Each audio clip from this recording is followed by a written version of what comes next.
Bonjour à chacun d'entre vous et bienvenue sur Séphiroth et compagnie.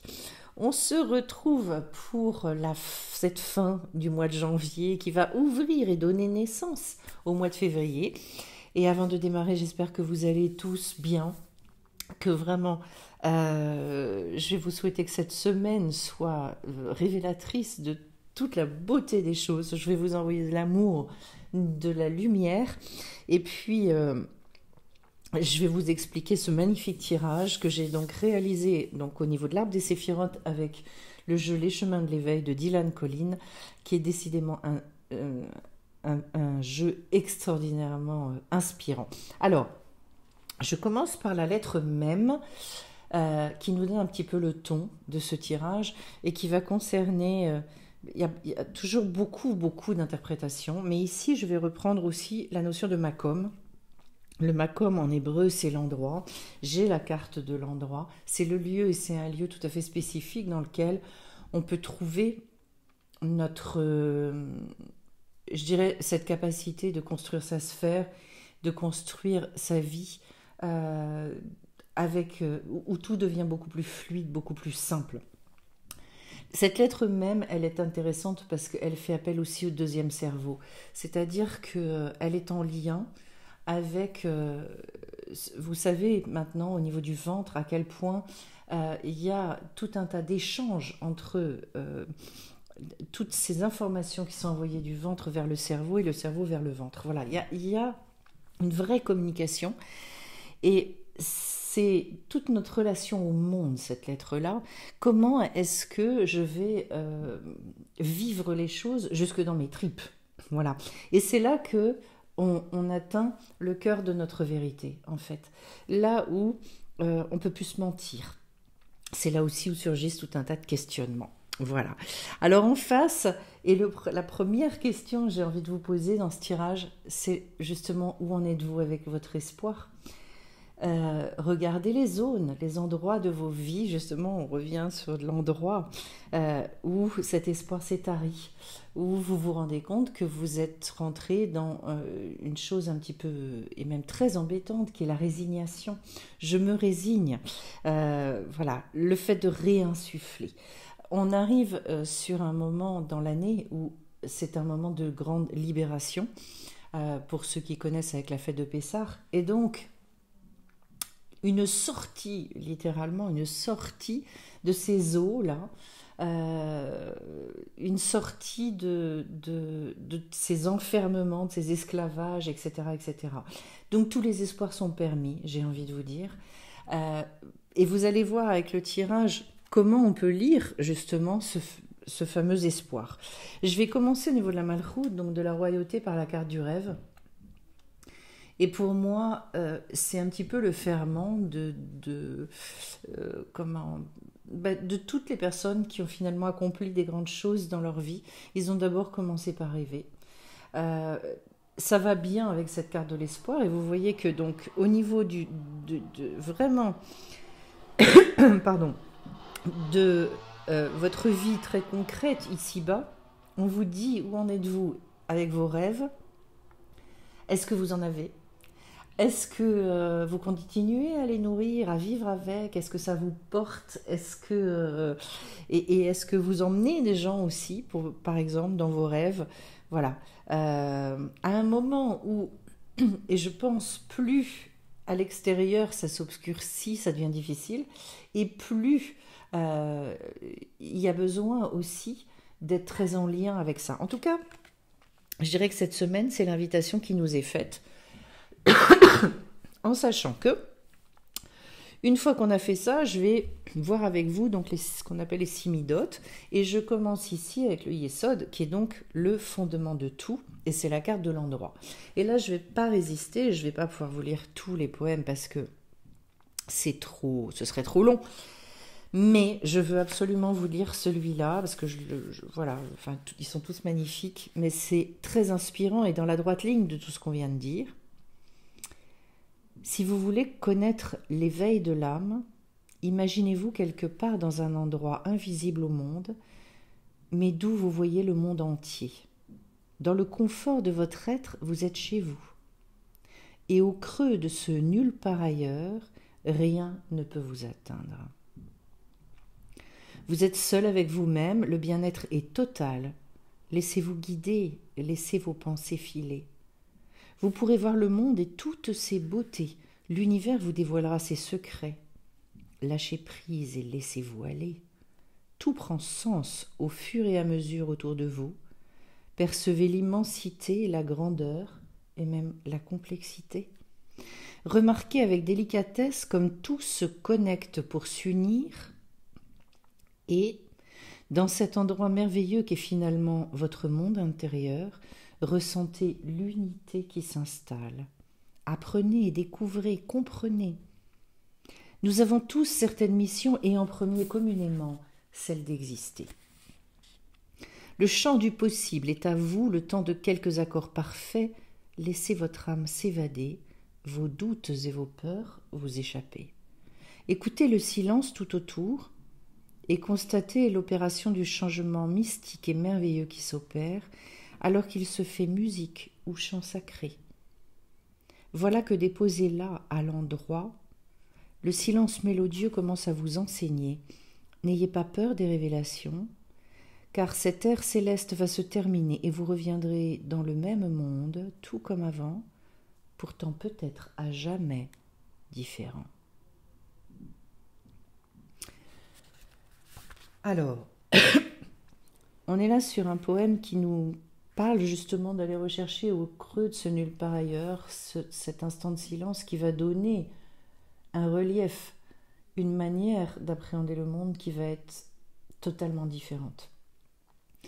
Et qui va nous permettre justement cet espoir, ce rêve, parce qu'en fait au creux de nous, au creux de ce silence extraordinaire, on nous parle de se connecter à notre âme, et donc d'avoir accès à d'autres vérités, d'avoir accès à certaines révélations.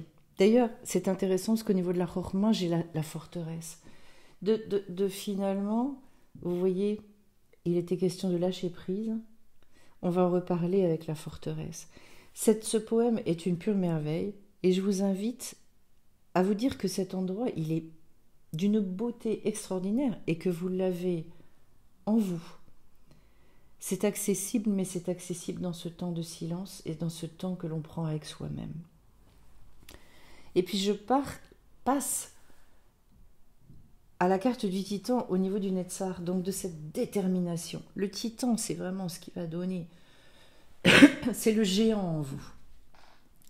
Et ce qui nous donne pour moi cette dimension de géant, c'est justement ces temps de connexion et ces temps d'intime bien-être avec soi, où d'un seul coup, on a cette conscience, et les inclassables ressentent très très bien ça, qu'en fait on peut tout. Et c'est ça qui nous donne notre détermination. À l'intérieur, on peut tout. Après, on va se confronter à la matière, je suis d'accord avec vous, et après, il y a d'autres choses qui rentrent en jeu.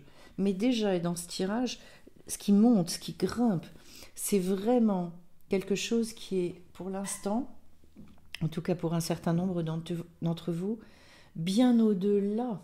Après, savoir comment switcher sur la matière, c'est encore autre chose, on va voir si on y arrive. Mais de toute façon, cette carte du Titan, si on n'a pas ça en nous, au niveau de la détermination, au moindre coup de vent, au moins la moindre chute, on a du mal à se relever. Alors, je suis partie dans le mauvais sens parce que quand je remonte, je devrais aller comme ça. C'est pas grave. On y va sur l'amour avec la carte du Ode. Enfin, le positionnement du Ode, c'est-à-dire toute cette cette reconnaissance, cette carte de victoire aussi. Tout part pour moi de là. Avec l'amour, on est sûr de ne jamais se tromper. L'amour contient tout, l'amour, c'est une vibration. Et c'est la vibration la plus élevée qui existe. Alors, on ne parle pas d'un amour romantique, d'un amour où on a des petits papillons dans le ventre et où on a des grandes, je dirais des espèces de sursauts émotionnels. Hein. C'est pas du tout ça. On parle de l'amour justement qu'on peut ressentir dans ces moments de silence et de connexion avec soi, ou avec la nature aussi, ou parfois avec un être en face de nous, avec lequel vraiment il y a des niveaux de communication extrêmement élevés. Voilà. C'est ça qui nous donne, à nous tous, la victoire et un cœur tellement, tellement reconnaissant. Donc quand on continue à monter, effectivement, on passe au titan. Donc qui va nous donner aussi cette espèce de dimension incroyable dans la détermination, parce que quand on connaît la beauté de l'amour, on ne peut pas faire autrement que de foncer. De toute façon, on avance. Voilà, on a terriblement envie de partager, parce que quand on est, je dirais, entre guillemets, saisi et nourri par cet amour-là, c'est pas possible de le garder pour soi. Ici, donc, au niveau de Tiferet, c'est-à-dire vraiment ce qui nous apporte l'équilibre et l'harmonie, c'est la résilience. Et là, j'ai envie de vous dire, c'est tout ce à quoi on s'accroche et qui est obsolète. Et Dieu sait, on a tous, et on n'arrête pas de nettoyer ces choses-là, mais particulièrement, je pense, dans le monde occidental, qui est un monde très intellectuel, qui travaille beaucoup, beaucoup avec l'intellect, eh bien, on n'arrive pas à lâcher. C'est terrible, certains dossiers, combien d'années ils peuvent rester ouverts. Et là, on vous dit le fondement de tout, c'est de relâcher. Laissez lâcher, c'est fini. Et là, je pense que pour certains, ça peut être un bon travail aussi en lien avec la lettre même, à se dire, je referme tout ça. Je me détache de tout ça. Celui que j'ai été même il y a 2 ans, on s'en fiche parce que de toute façon, c'est fini. La résilience, c'est le fait d'arrêter de vouloir soit réparer des choses qui se sont passées dans le passé, ça n'est pas possible, soit vouloir qu'on ait agi différemment à une époque de notre vie, alors que de toute façon, on n'était pas les mêmes, et que de toute façon, on ne peut pas le faire. Donc, voilà, cette notion de résilience, vous avez vu, elle est au cœur du tirage. Je continue. Cette fois-ci, je remonte encore. Ça vous ramène la confiance. Ça, c'est la gvoura, c'est-à-dire vraiment... je dirais le passage obligé, la gvoura, c'est la rigueur, c'est quelque chose de très ferme. C'est est-ce que j'ai confiance, est-ce que j'ai pas confiance? Si j'ai pas confiance, ça marchera pas. Donc, d'ailleurs, j'en profite pour dire, quand on a un projet, quand on a envie de quelque chose, si on est flageolant sur nos jambes, si on est un peu ballotté, pas enraciné, ça sert à rien d'avancer. Cette notion de confiance, elle est primordiale, et là on vous dit au niveau de la rigueur, voilà, allez sur les terrains sur lesquels vous êtes en confiance et où il y a la confiance. Confiance en vous, confiance en l'autre, confiance... Si vous naviguez pas sur ce terrain-là, forcément, après, il y a tout un tas de questions qui vont perdurer et qui sont plus des questionnements sains, mais en revanche, qui vont être tournés et virés au doute permanent. Et le doute nous empêche d'avancer. J'en profite pour vous dire d'ailleurs que la prochaine rencontre informelle qui a lieu le dimanche 5 aura lieu sur l'arbre de la connaissance, qui est aussi appelé l'arbre du doute. Donc, on va... ce sont des rencontres gratuites dans lesquelles vous êtes via Zoom et vous me posez toutes vos questions. N'hésitez pas à vous inscrire si ça vous intéresse pour recevoir le lien. Voilà, en face, j'ai donc la carte de l'accord. C'est une très jolie carte et puis alors j'aime beaucoup parce que y a toute cette notion de l'accord avec soi-même. Jusqu'où, à quel point, et elle est pleine de tendresse en fait cette carte, et j'aime beaucoup parce on voit bien le côté très humain et très spirituel du personnage ici, et puis le côté animal, voilà, et les deux sont enlacés complètement. Donc les deux sont à l'étude d'ailleurs, je dirais, parce qu'il y a le livre en dessous, c'est-à-dire comme une espèce de fusion, de réconciliation, c'est au niveau de la bonté, du chesed que vous pouvez travailler ça, c'est-à-dire la plus grande bonté que vous puissiez vous faire, c'est d'être dans une réunification intérieure totale. J'arrête de me poser 10 000 questions. Ça nécessite d'ailleurs et la connaissance de soi et l'acceptation totale de tous ses côtés. Eh bien oui, je dirais... dans la tradition hébraïque, il y a quelque chose de très intéressant parce qu'on nous dit que en face d'une qualité, il y a un défaut et que le défaut est aussi indispensable parce que c'est ce qui va équilibrer la qualité. Voilà. Il y a des enseignements passionnants là-dessus. Pourquoi est-ce que cette qualité c'est primordial qu'elle soit contrebalancée. Voilà. Et qu'est-ce qui se passe et quel est le danger d'une qualité qui prend toute la place? C'est pour ça que vous voyez bien dans tout l'arbre des séphirotes à quel point à chaque fois tout est en équilibre. Voilà. Il y a le pilier de la bonté d'un côté, le pilier de la rigueur de l'autre, et au centre, il y a la réunification de tout ça. Ensuite, donc ici, j'arrive au Da'at sur la carte du partage. Le Da'at, c'est pas une sphira à proprement parler, mais elle figure sur l'arbre des séphirotes. Et donc, cette carte-là provient vraiment de l'expérimentation. Ce que vous allez devenir avec ce que vous allez travailler, ces 3 degrés-là correspondent plus au niveau du cerveau. Le partage, pour moi, c'est cette nécessité impérieuse d'aller vivre des choses avec autrui, de se confronter, qui n'est pas un gros mot, qui n'est pas un combat, la confrontation, c'est juste que j'ai quelqu'un en face de moi, ce vis-à-vis. Et c'est dans le partage que finalement je deviens, c'est dans le partage que je réalise aussi où j'en suis, que je réalise ce qui me fait encore du mal éventuellement, ou ce que j'ai du mal à faire, ou mes besoins non comblés, enfin tout un tas de choses. Et puis c'est aussi dans le partage que je vais avoir toutes mes joies, que je vais avoir justement cette capacité de voir le monde complètement différemment et de percevoir parfois toute la beauté de l'être humain. Parce que dans certains partages, et quand on est vraiment dans ce regard d'amour vis-à-vis des autres, il y a des moments d'éternité. Il y a des moments magnifiques où on se dit, mais ce moment-là, oui, on a conscience qu'il était prévu de toute éternité. D'ailleurs, je finis avec cette carte-là. C'est-à-dire, c'est extraordinaire, parce qu'on vous dit, mais voyez votre vie à l'aune de votre côté éternel, de votre âme. Donc, je continue. J'en arrive à la forteresse au niveau de la Rochma. Et donc, comme je vous disais tout à l'heure, la forteresse, c'est tout ce que j'ai pu construire, le temps de l'immaturité, le temps des blessures émotionnelles pour me protéger. Et la forteresse, elle a tout à fait son intérêt. Et heureusement qu'on est capable de faire ça, parce que sinon, on serait en danger. Et puis vient ce moment où on a cette capacité à lâcher. Ah, zut, c'est pas grave, j'irai après à l'éveil. Ça, c'est au niveau de la Chokhmah, c'est une sagesse révélée. Donc, pour accéder aux révélations, on est obligé de relâcher nos forteresses, tous les murs qu'on a pu construire. Ça, c'est un indispensable. C'est pour ça qu'il y a beaucoup de choses qui se font en état de relaxation, de méditation, avec des respirations, avec plein de choses. Il y a des fois, ça peut être pendant le sport, ou après le sport, on finit son sport, on est très détendu. Et du coup, on va avoir accès à des choses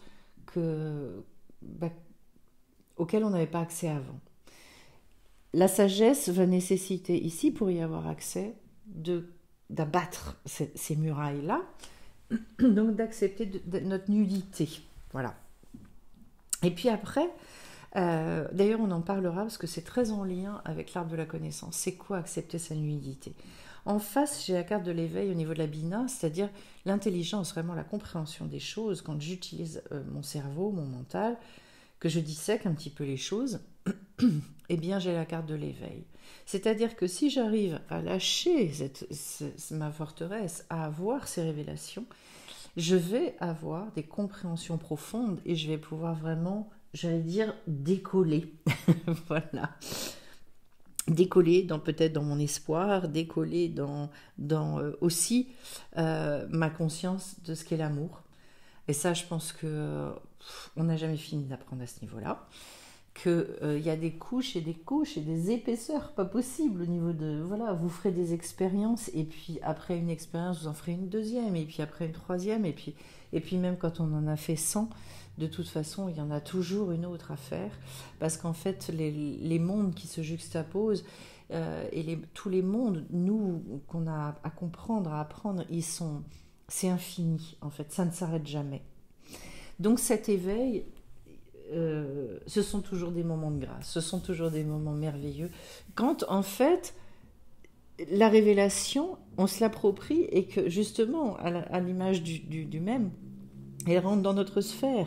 Elle vient, elle pénètre et on se dit ah yes, c'est bon, c'est fabuleux, c'est guérissant, c'est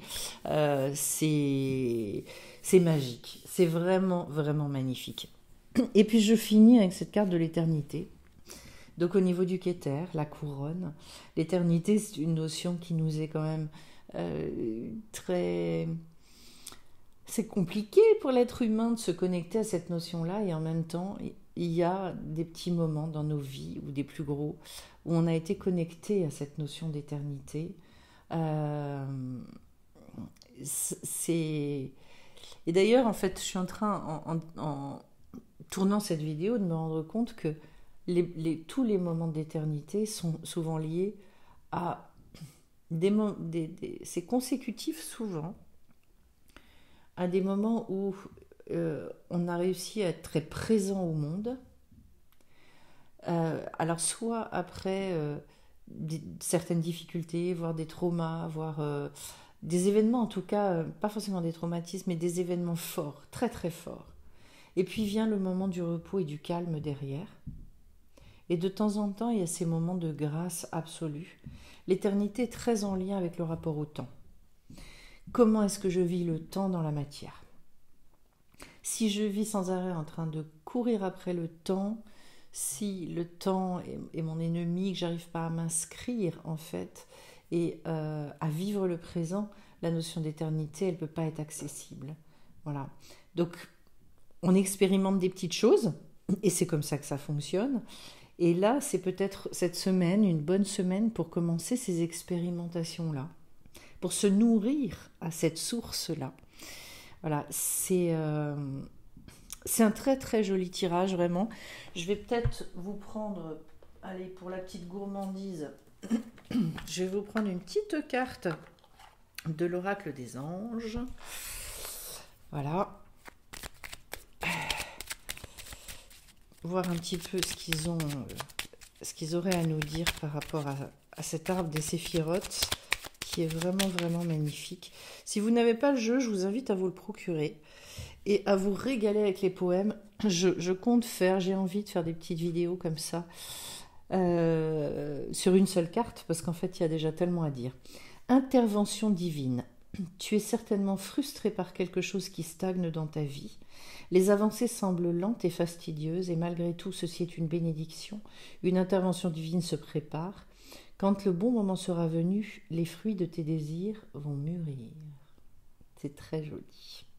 Voilà. Ça aussi, grande question. Je ferai un zoom dans les rencontres informelles là-dessus, sur le chemin. Pourquoi est-ce que des fois on attend? Pourquoi est-ce que ça ne vient pas? Pourquoi c'est si compliqué? Et comment et de quoi est constitué ce chemin? Voilà, je rentrerai plus dans les détails parce que ça perturbe beaucoup de personnes qui pensent des fois que du coup c'est pas pour elles, qu'elles ne méritent pas, enfin tout un tas de choses. Eh bien voilà un moment d'inspiration puissant. Et si vous aimez la poésie d'ailleurs, soit vous faites avec le jeu de Dylan, soit allez aussi reprenez des moments de poésie, parce que je trouve que ça invite à cette rêverie dont il était question dans le jeu, et que ça ouvre en fait justement les champs des possibles, comme disait Dylan avec la carte de l'endroit. Réouvrir le champ des possibles. Eh bien écoutez, je vais vous souhaiter encore une magnifique semaine. N'hésitez pas à aller voir sur sephirotetcompagnie.com parce que j'ai mis il y a des nouvelles formations, il y a des rencontres, il y a plein de nouvelles choses. Je vais continuer à poster pour vous faire part de l'actualité. Mais voilà, le plus simple, c'est d'aller là où tout est réuni. Voilà. Et puis, merci, j'en profite pour vous dire, merci au lecteur du livre Le pouvoir des inclassables qui m'envoie des petits messages, des petits mots, des mails, etc. C'est sympathique comme tout. Ça fait chaud au cœur, en fait, après avoir été en gestation pendant un certain nombre de mois, d'avoir ces premiers retours. Belle semaine à tout le monde, à très vite sur la chaîne.